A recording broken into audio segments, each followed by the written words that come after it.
अकेली लौटकर वहां जाऊं कैसे उपमन्यु?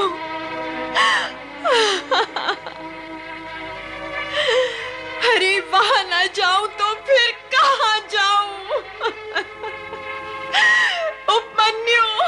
ओम नमः शिवाय, ओम नमः शिवाय, ओम नमः शिवाय, ओम नमः शिवाय, ओम नमः शिवाय, ओम नमः शिवाय, ओम नमः शिवाय, ओम नमः शिवाय, ओम नमः शिवाय, ओम नमः शिवाय, ओम नमः शिवाय, ओम नमः शिवाय, ओम नमः शिवाय। ये तो किसी बालक की पुकार है स्वामी। हाँ, बालक ही है। वो आपको पुकार रहा है। सुन लो उसकी करुण पुकार। मुझे ही नहीं, तुम्हें भी। हमारे साथ साथ मातृत्व के लिए वो तुम्हें भी पुकार रहा है। मुझे क्यों? वो तो ओम नमः शिवाय कहकर आपको नमन कर रहा है। शिव में शिवा भी तो समाई हुई है। ध्यान से सुनो, तुम्हें हमारे नाम के साथ साथ अपना नाम भी सुनाई देगा। पर ये बालक है कौन? नमः शिवाय, प्रतीक्षा करो देवी, कुछ समय पश्चात तुम्हें अपने प्रश्न का उत्तर मिल जाएगा।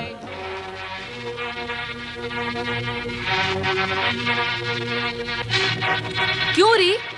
तू तो अपने पुत्र को लेने गई थी, फिर अकेली क्यों चली आई? हाँ? तेरा चोर बेटा अब वापस आएगा? हाँ? गाय के थन में मुंह लगा के कहीं पे दूध पी रहा होगा। नहीं। वो गया तो जा, अब तू भी चली जा। चल, निकल जा यहाँ से। अरे तारा, निकल कर कहाँ जाएगी मेरी बहन? कहीं भी जाए, हमें उससे क्या? एक तो इसका पुत्र उपमन्यु कहीं चला गया, वो उसी दुख में दुखी है। दूसरा तुम उसे निकालोगी तो स्थिति क्या होगी इसकी? तुम्हें इसकी और इसके पुत्र की बड़ी चिंता है, मेरी काली गाय की नहीं। उसका कोई दुख नहीं। तारा, गाय तो मूल्य देकर भी मिल जाएगी, पर क्या पुत्र मूल्य देकर भी मिलते हैं?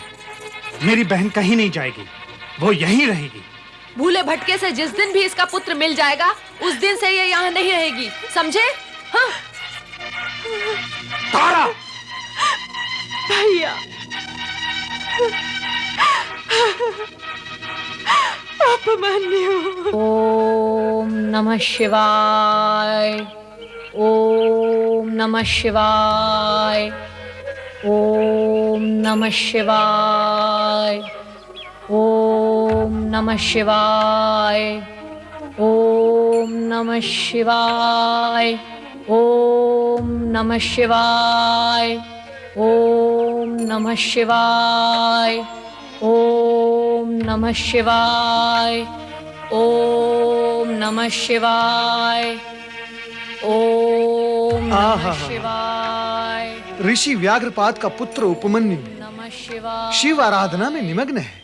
ओम नमः शिवाय, इसकी भाव भंगिमा और मुद्रा को देखकर ऐसा लगता है जैसे शिव भक्तों में अपना नाम अवश्य अमर करेगा। नमः शिवाय, नारायण नारायण। ओम नमः शिवाय, परंतु ये नाम अपना अमर तब करेगा जब इसकी ये पुकार भगवान भोलेनाथ तक पहुंचेगी। प्रश्न ये उठता है कि अब तक इसकी पुकार भोलेनाथ तक क्यों नहीं पहुंची? नमः शिवाय, यहाँ प्रश्न उठाने से क्या लाभ होगा नारद? प्रश्न तो वही उठना चाहिए जहाँ भगवान भोलेनाथ विराजमान हो। नमः शिवाय, नारायण नारायण। नमः शिवाय, ओम नमः शिवाय, ओम नमः शिवाय, ओम नमः शिवाय, ओम नमः शिवाय, ओम नमः शिवाय, ओम नमः शिवाय, ओम नमः शिवाय, ओम नमः शिवाय, ओम नमः शिवाय।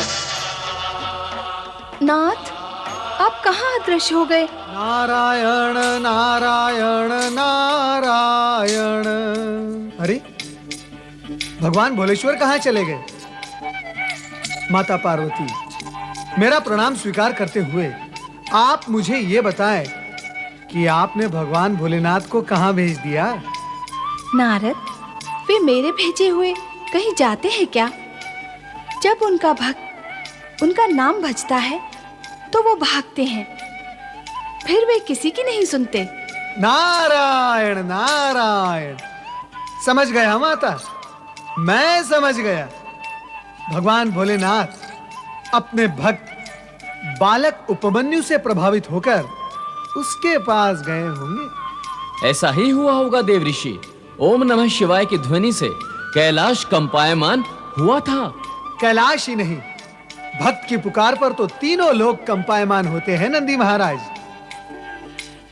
ये निश्चित ही बालक उपमन्यु की भक्ति का प्रभाव था। मैं तो यहां आया था भोलेनाथ के दर्शन के लिए, किंतु वो चले गए अपने भक्त को दर्शन देने के लिए। तो अब क्या करोगे नारद? वहीं जाऊंगा जहां भगवान गए हैं और उनके शेष दर्शन करूंगा। शेष दर्शन अर्थात ये माता, आपके दर्शन से भगवान भोलेनाथ के आधे दर्शन तो हो जाते हैं, जो कि हो गए हैं, और अब मैं वहां जा रहा हूं जहां भोलेनाथ गए हैं, और अब वहीं जाकर उनके शेष आधे दर्शन कर लूंगा। नारद, ऐसा भी तो होता होगा कि केवल भोलेनाथ के दर्शन कर लेने से मेरे भी आधे दर्शन हो जाते होंगे। नहीं माता नहीं, ऐसा सर्वथा नहीं होता। माता, ये सत्य केवल एक मार्गी यात्रा करता है। एक मार्गी यात्रा कैसी होती है नारद? माता, आपके दर्शन से भोलेश्वर के दर्शन तो हो जाते हैं, परंतु उनके दर्शन से आपके दर्शन कदापि नहीं होते। पर क्यों? वो इसलिए माता कि आप शक्ति हैं और वो शिव। मूल प्रेरणा स्रोत तो आप है, नारी ही तो मूल प्रेरणा होती है। नारद, तुम तो बाल ब्रह्मचारी हो, तुम्हें ये नारी ज्ञान कब और कहां हो गया? यदि कोई विचार है विवाह का तो कन्या देखी जाए तुम्हारे लिए। शिव शिव शिव शिव शिव शिव, नारायण नारायण। शिवाय, ओम नमः शिवाय, ओम नमः। आंखें खोलो उपमन्यु, आंखें खोलो। शिवाय, ओम नमः शिवाय। देखो कौन आया तुम्हारे सामने। नमः शिवाय, ओम नमः शिवाय। आंखें खोलो उपमन्यु। नमः शिवाय, उपमन्यु, नमः त्याग करो इस कठिन तपस्या का। तुम्हारी आयु तप करने की नहीं, सुख भोगने की है। नमः शिवाय। आंखें खोलो उपमन्यु।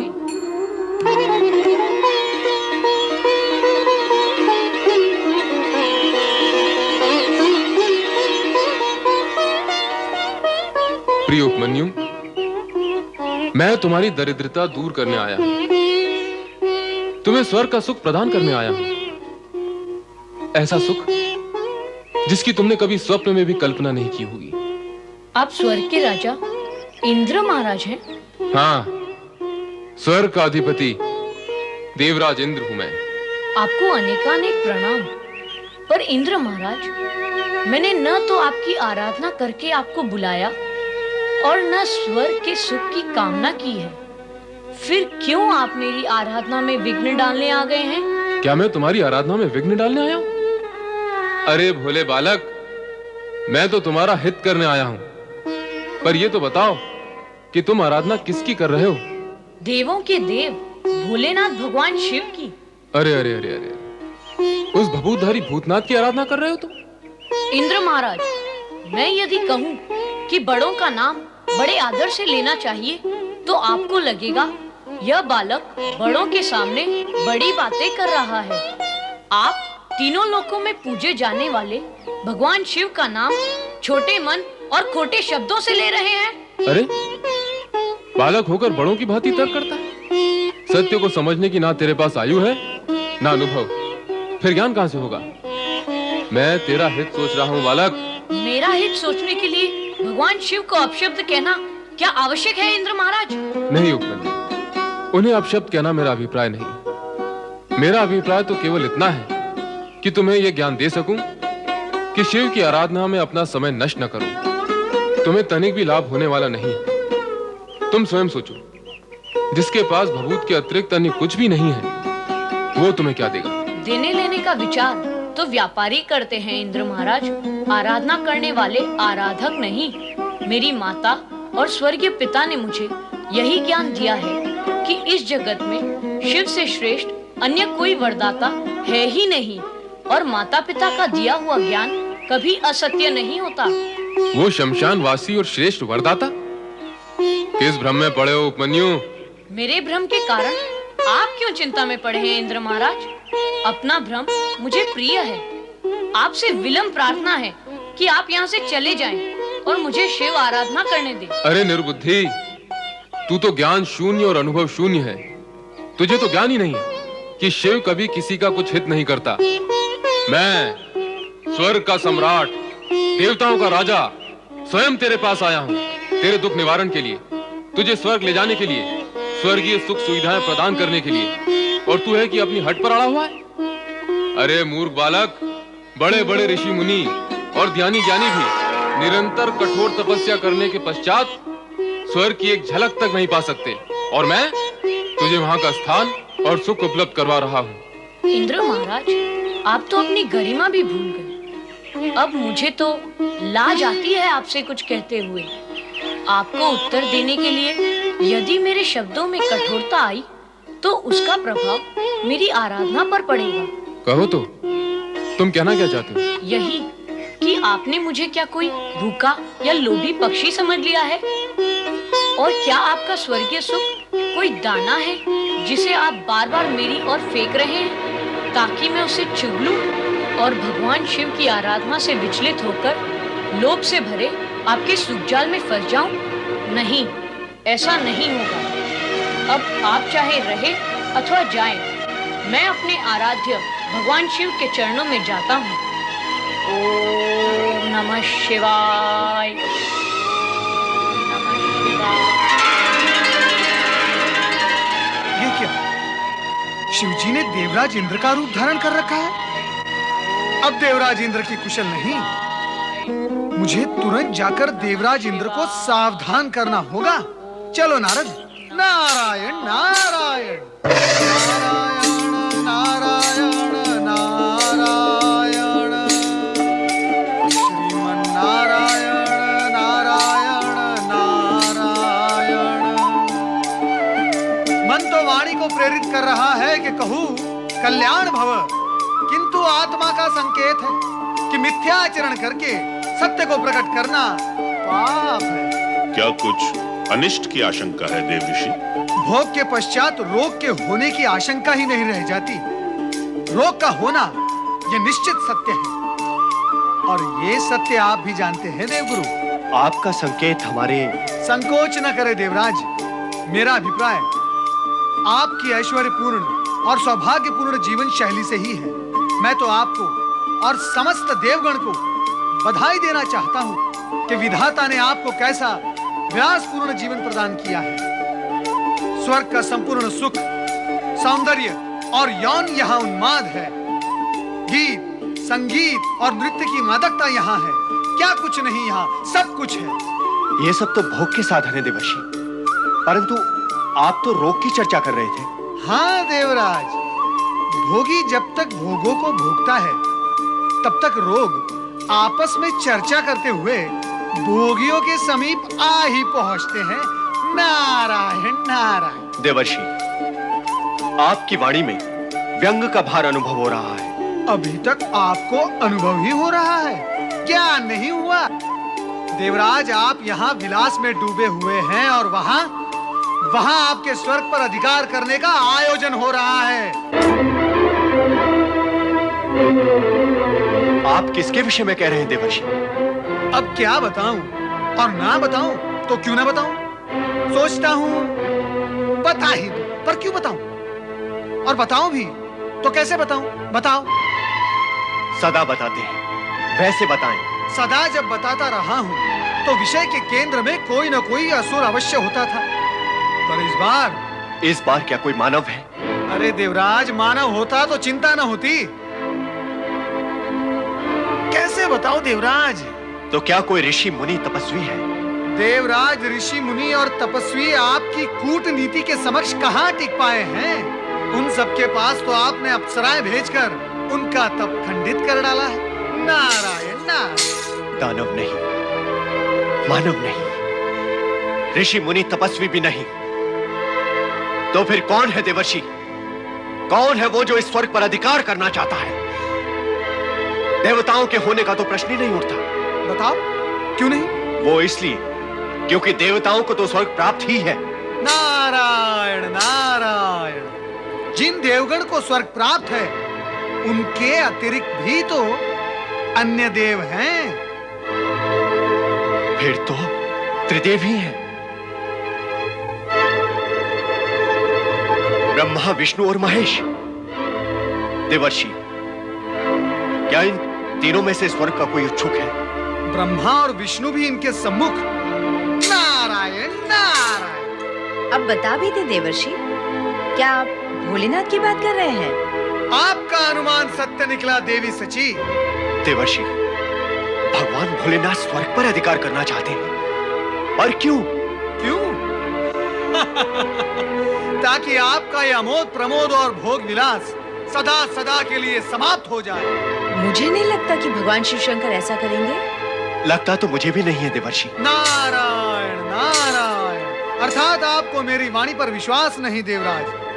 तो फिर आप स्वयं जाकर देख ले। कहां? विंध्याचल देवराज, विंध्याचल।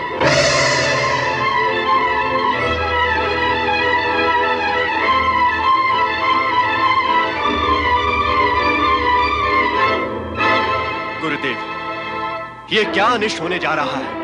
देवराज, अवश्य आपसे भूल हो गई है। आपको शीघ्र ही भोलेनाथ के पास जाकर उनसे क्षमा याचना मांगनी चाहिए। ये तो अटल सत्य है कि देव ऋषि कभी असत्य भाषण नहीं करेंगे।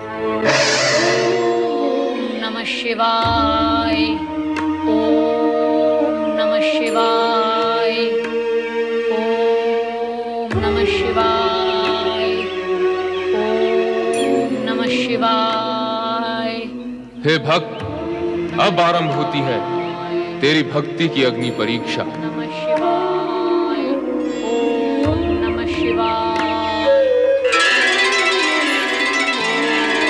नमः शिवाय, ओम नमः शिवाय। अब भी समय है रे अज्ञानी, मान ले मेरी बात, त्याग दे शिव का विचार। नहीं, प्राण त्याग सकता हूँ, किंतु भगवान शिव का विचार और भक्ति नहीं त्याग सकता। भोलेनाथ मेरे वेश में, हाथ में गदा, वस्त्र भी मेरे ही जैसे। क्या कारण हो सकता है इसका? अंतिम बार विचार कर ले अज्ञानी बालक, मैं तुझे स्वर्ग का स्वामी बना सकता हूं।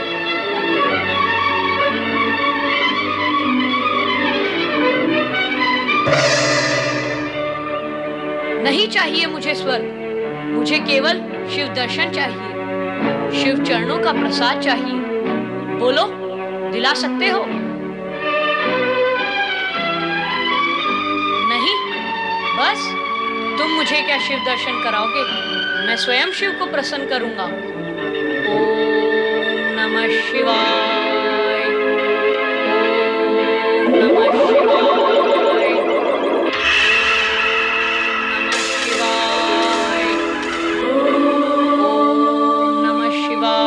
शिवाय, ओम नमः शिवाय, ओम नमः शिवाय, ओम नमः शिवाय, ओम नमः शिवाय, ओम नमः शिवाय, ओम नमः शिवाय, ओम नमः शिवाय, ओम नमः शिवाय, ओम नमः शिवाय, ओम नमः शिवाय, ओम नमः शिवाय, ओम नमः शिवाय, ओम नमः शिवाय, ओम नमः शिवाय, ओम नमः शिवाय।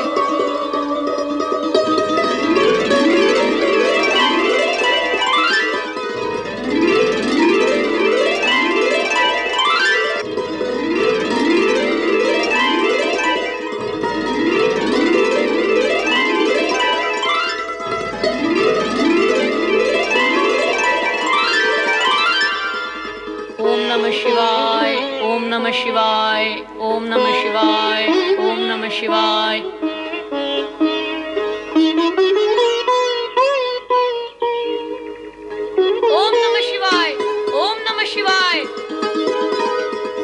ओम नमः शिवाय, ओम नमः शिवाय, ओम नमः शिवाय, ओम नमः शिवाय, ओम नमः शिवाय, ओम नमः शिवाय, ओम नमः शिवाय। माता पार्वती, माँ भगवती, कहाँ हैं आप? मेरा कष्ट दूर करें माँ भवानी, मेरा कष्ट दूर करें, रक्षा करें मेरी माता, रक्षा करें। देवराज इंद्र, आप इतने व्यथित क्यों हैं? उठिए, बताइए क्या हुआ? अभी तक तो कुछ हुआ नहीं है माँ, किंतु होगा तो अनर्थ होगा। इस अनर्थ से मेरी रक्षा करें माता, इस अनर्थ से मेरी रक्षा करें। देवराज इंद्र, उस अनर्थ का नाम तो बताइए। माँ, भगवान शिव मेरा रूप धारण करके स्वर्ग पर अधिकार करने और उसे उपमन्यु को देने का विचार कर रहे हैं। पर वे हैं कहाँ? विंध्याचल के वन में। वहाँ वे उस शिव भक्त बालक पर क्रोधित और कृपालु एक साथ हो रहे हैं। बालक पर? हाँ। सर्वथा असंभव। भोलेनाथ शिव भक्त बालक पर क्रोधित हो ही नहीं सकते। लगता है आपको भ्रम हुआ है देवराज। हाँ, वे कृपालु अवश्य हो सकते हैं। भ्रम का प्रश्न ही नहीं उठता है माता। स्वयं देवऋषि नारद ने मुझे बताया कि भगवान शिव शंकर ने स्वर्ग पर अधिकार करने का निश्चय कर लिया है। माता, आप चलकर उन्हें समझाएं कि वो मुझ पर दया करें। चले माता। चलना ही होगा। माँ, आपको मेरी रक्षा करने के लिए कृपा करनी ही होगी, विलंब न करें। चले माता। मैं आपकी शरण में आया हूँ। मुझे जितना आता है, जैसा आता है, मैं आपका नाम ले रहा हूँ, आपको पुकार रहा हूँ। मैं तो माँ को भी माँ कहकर पुकारता हूँ तो वो आती है। आप भी शिव हैं, ओम है।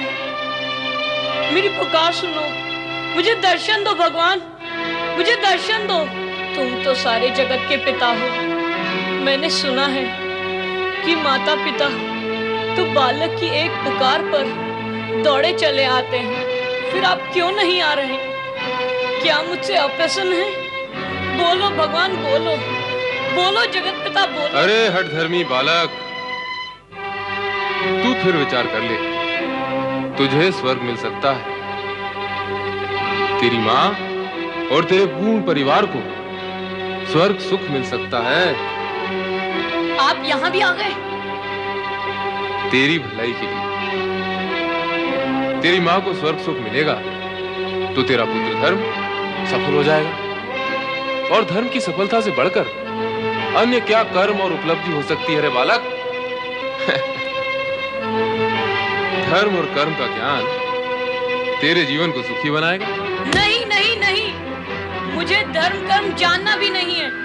मुझे केवल शिव दर्शन चाहिए। शिव दर्शन, शिव दर्शन।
उपमन्यु, मैं तुम्हारा आराध्य शिव हूं।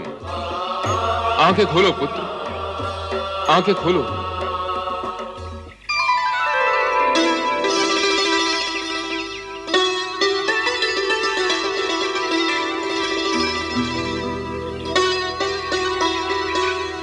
प्रभु, मेरे भोलेनाथ।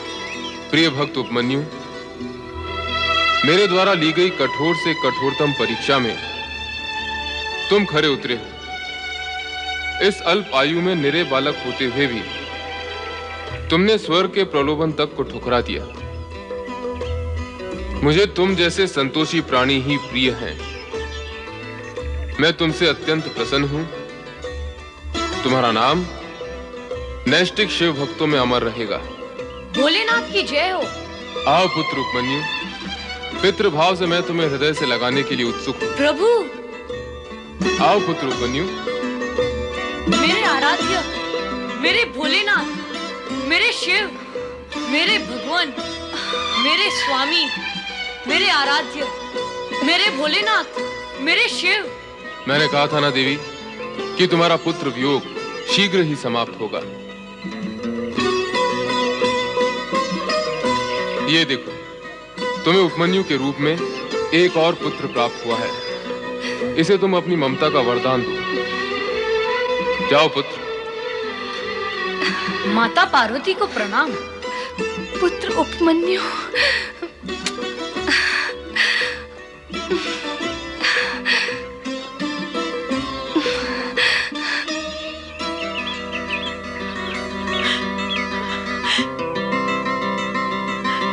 पुत्र उपमन्यु, पुत्र। माँ, कहाँ था रे तू?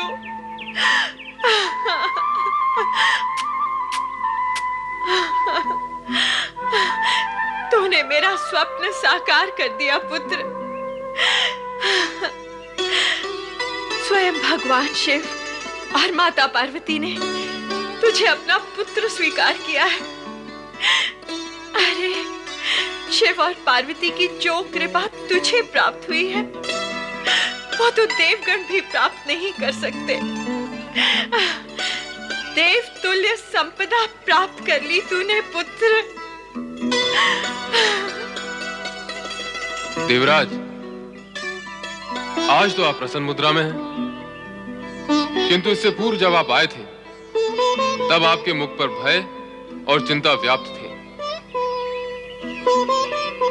भगवान, एक तो देवर्षि नारद की सूचना, तत्पश्चात स्वयं मैंने सुना था कि आप उपमन्यु को स्वर्ग का स्वामी बना रहे हैं। उसे स्वर्ग का स्वामी बनाने के लिए स्वर्ग के पूर्व स्वामी अर्थात मुझसे स्वर्ग का हरण होना भी तो आवश्यक होता।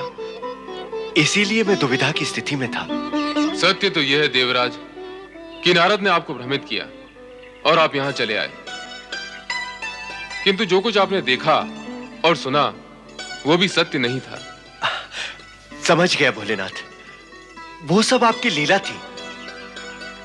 उपमन्यु की परीक्षा और आपकी लीला का ज्ञान उस समय मुझे नहीं हो सका था। भगवान, मैं अपने अज्ञानपूर्ण आचरण के लिए लज्जित हूं और क्षमा याचक भी। भोलेश्वर, मुझे क्षमा करें।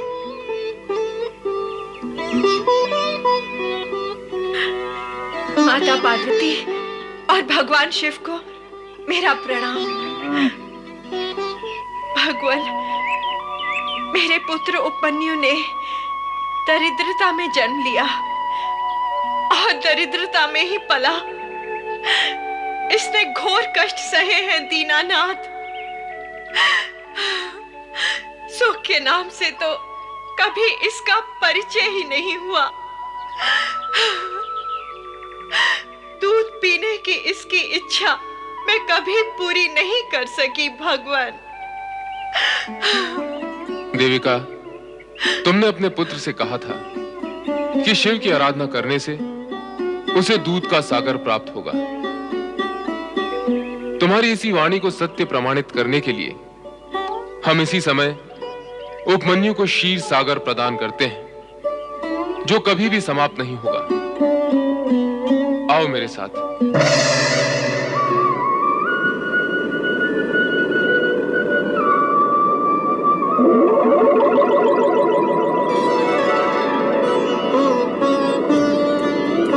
विशाल क्षीर सागर के दूध से सभी शिव भक्तों की दूध की इच्छा पूर्ण होगी। कोई भी अतृप्त नहीं रहेगा।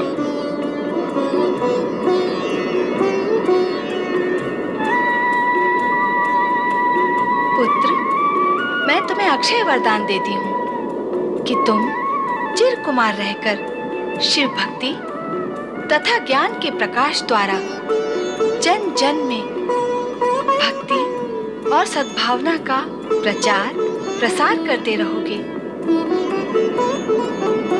प्रभु, अब उपमन्यु को आप ऐसा अक्षय वरदान दें जो अद्भुत हो। पुत्र उपमन्यु, तुम योग विद्या में पारंगत होकर अपने असंख्य शिष्यों को योग विद्या प्रदान करोगे। वेदों सहित समस्त ब्रह्म विद्या तुम्हें सहज ही प्राप्त होगी तथा जगत की सर्वश्रेष्ठ समृद्धि इच्छा मात्र से ही तुम्हारे सामने प्रकट होगी। तुम जगत के परम संतोषी प्राणी माने जाओगे।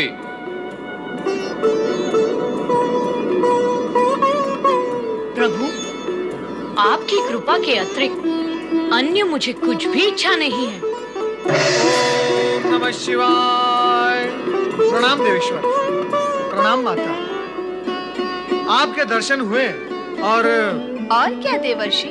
और यही माता कि आपके साथ साथ आपके इस भाग्यशाली पुत्र के भी दर्शन हो गए, जो भाग्य के विषय में देवगण से अधिक भाग्यशाली सिद्ध हुए हैं। हाँ नारद, उपमन्यु के रूप में पार्वती को एक और पुत्र की प्राप्ति हुई है। केवल माता पार्वती को? नारायण नारायण। प्रभु, माता पार्वती जिसकी माता है उसके पिता भी तो आप ही हैं। आप दोनों को पुत्र प्राप्ति के लिए बधाई हो। तुम्हारी बधाई तो हम ग्रहण कर लेंगे नारद, किंतु तुम्हारी लीला अत्यंत कष्टकारक होती है।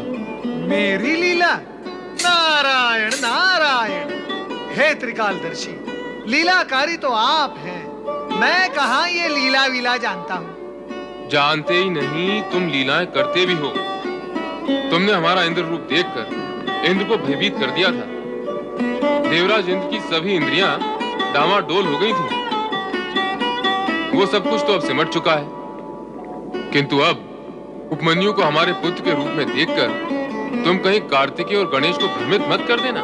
नारायण नारायण। कहाँ देवराज इंद्र और कहाँ आप दोनों में धरती आकाश जितना अंतर है, तो मेरे आचरण में भी आप दोनों के प्रति अंतर अवश्य होगा। प्रभु, मेरा विचार है अब आपसे आज्ञा लेनी चाहिए। हम भी साथ चलेंगे नारद। हमारा आशीर्वाद सदा तुम्हारे साथ है उपमन्यु।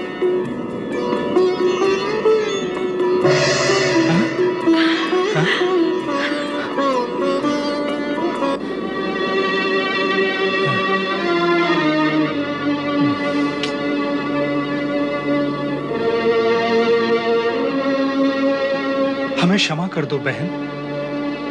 मैंने तुम्हें कभी भी कष्ट देना नहीं चाहा, फिर भी मैं तुम्हारा दोषी हूँ। मुझे क्षमा कर दो बहन। नहीं भाई, सारा दोष तो मेरा है, अपराधिनी तो मैं हूँ। तुम दोनों को मैंने बहुत दुख दिए हैं। अपने पिता की संपत्ति पर गर्व करके आप सब लोगों का मैंने अपमान किया। मुझे क्षमा कर दो देवी का बहन, मुझे क्षमा कर दो। मामा जी और मामी जी, आप दोनों व्यर्थ ही चिंता कर रहे हैं। जो कुछ हुआ, जो हो रहा है और जो होगा, वह सब भगवान शिव की कृपा से हुआ है। वे मेरी परीक्षा ले रहे थे। वे अप्रत्यक्ष परीक्षक थे और आप प्रत्यक्ष। परीक्षा पूर्ण हो चुकी है। अब आप अपने आप को दोषी न माने। सब प्रसन्न हैं, आप भी प्रसन्न रहें। मेरी तो भगवान शिव से यही प्रार्थना है कि आपको भी वही सुख संपत्ति प्राप्त हो जो आपको कभी सुलभ नहीं हुई।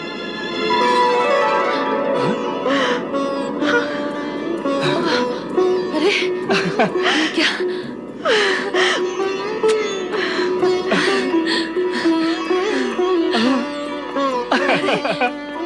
तो राजा रानी बन गए और अपना बेटा राजकुमार। ये तो अपने प्रिय उपमन्यु की वाणी का ही चमत्कार है। बहन देविका, उपमन्यु के कारण हमें दूर से भगवान भोलेनाथ और माता पार्वती के दर्शन भी हुए और ये वैभव भी। हमारे लिए सुख वैभव की इच्छा कर हमें सब कुछ प्रदान करने वाला स्वयं इस साधु वेश में क्यों? इसलिए मामी, अब मैं और माँ आश्रम बनाकर भगवान शिव की आज्ञानुसार ब्रह्म विद्या का प्रचार करेंगे। ओम नमः शिवाय। ओम नमः शिवाय।